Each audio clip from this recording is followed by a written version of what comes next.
What's up guys, Yeller here, and today I'm going to talk about everything we know about Kena Bridge of Spirits since we just got the official release news and break down why you may or may not be interested in this game.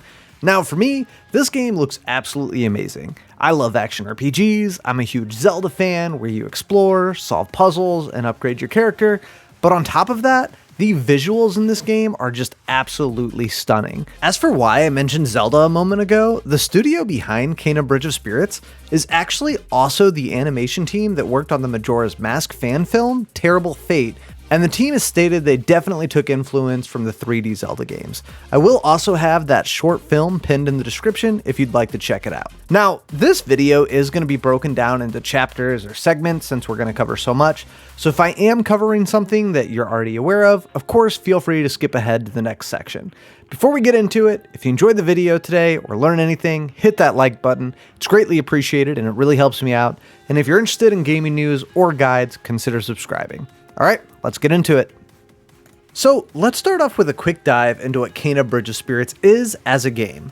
Kena is a third-person action RPG developed by Ember Labs, where you play as the protagonist Kena, which is coming out to the PS4, PS5, and PC on the Epic Game Store. As a quick side note, we don't know what the game will actually look like on the PS4, as all the footage that we've seen so far has been on the PS5 side. However, there are some differences between the PS4 and PS5 version, which I will get into in a little bit. The official description of the game is Kena Bridge of Spirits is a story-driven action-adventure game set in a charming world rich with exploration and fast-paced combat. Players find and grow a team of tiny spirit companions called the Rot, enhancing their abilities and creating new ways to manipulate the environment. Now, in the game, Kena is a spirit guide, which means she helps spirits who have suffered great trauma or who have unresolved business, so they can move on from the physical world to the spiritual world. And these spirits actually appear to be the enemy, or more specifically, the creatures that you end up fighting in the game. It appears they have become enraged and have become the tree-like creatures that you see here. Now, Ember Labs wanted to create Kena to be as agile as possible, so she's able to do things such as sprint, double jump, or roll to evade attacks. The player can also use Kena's staff to do light, heavy, and charged attacks, and like most action RPGs, she can actually use a pulse magic ability to parry enemies as they attack, or to create a shield around her which has its own life bar. On top of that, you'll also have creatures known as Rot, which you'll find and collect during your journey, who can then assist you in combat. So that's a basic quick rundown of the game. Now I want to go ahead and talk the specifics. So first, let's talk about the world that you'll explore and what you can expect from it. Now, the team has stated that they've taken a lot of inspiration from the Zelda series, but this will not be an open world game like Breath of the Wild was. They've stated that you'll find a village very early on that will kind of serve as your central hub for the game, and I'm guessing that's this place here, and then from there you can travel to several connected regions. Now, to me, this sounds like God of War on the PS4 based on how they describe it, where you have one main story path, but you can take some turns to go explore and do some side quests, which to me sounds like what they've described as a wide linear game.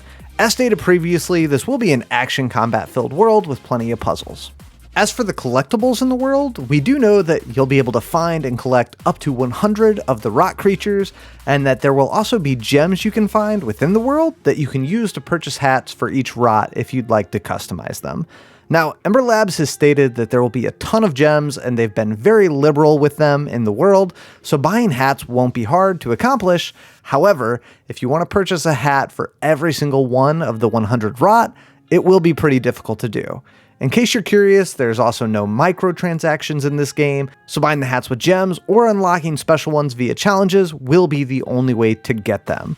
As for Kena, there are no cosmetic collectibles, however, you will eventually be able to turn her staff into a bow as shown in the trailer. Alright, so now let's discuss what role the Rot play in the game. Well, once a battle starts, Rot go into hiding. However, the better that you perform against the spirit, the more the Rot's courage bar fills up and the sooner they join the fight.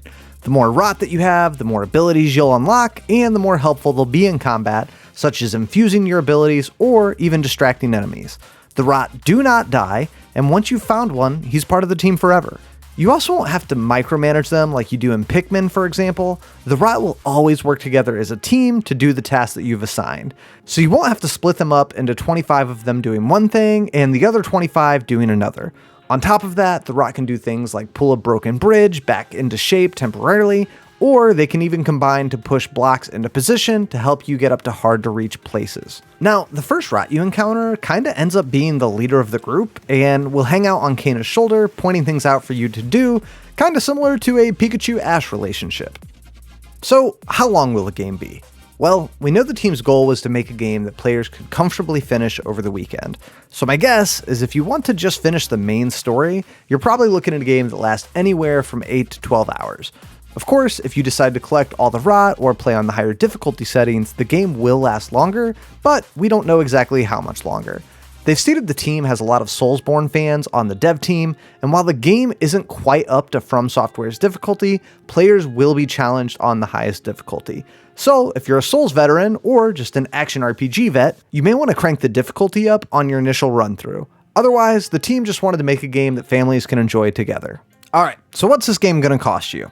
As for the price of the game, while we don't have an official price yet, the team has stated this will not be a full-priced game, which for me says that we're probably looking at about the $40 mark. I guess it's possible that we see a $50 price tag for the PS5 version, since PS5 games are about $10 more expensive. However, I'd think that unlikely, as if you buy it on the PS4, you can upgrade right away to the PS5 version at no additional cost. I can't really see anything under $40, as $30 would seem very cheap for a game that looks this good, and especially since we're kind of in a dead zone for games being released right now, but at least we know it won't be a full price $70 game. As for the release date, Sony just announced at CES that Kana would be coming out sometime in March of 2021, and while we don't have the exact date, that is right around the corner and within the expected release time of Q1 2021.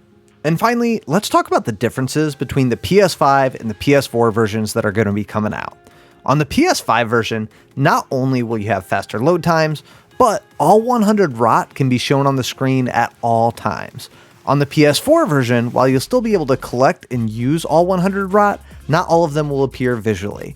On top of that, they've stated that the forest will look denser in the PS5 version, and that they toned down the PS4 version because they wanted to prioritize and ensure smooth combat and thought that was more important than denser visuals. As for gameplay, there actually won't be any differences besides the haptic controller for the PS5. With the PS5 controller, the trigger will have resistances when using a heavy attack, as well as when you draw your bow. So to summarize everything, I think the game looks amazing, and it's probably the game I'm most excited for that's going to drop in the first quarter of this year.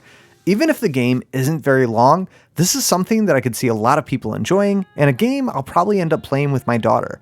If I had to have one concern about the game, it's that this is Ember Lab's first video game. However, from everything I've seen and read, which is a lot, I'm not really worried.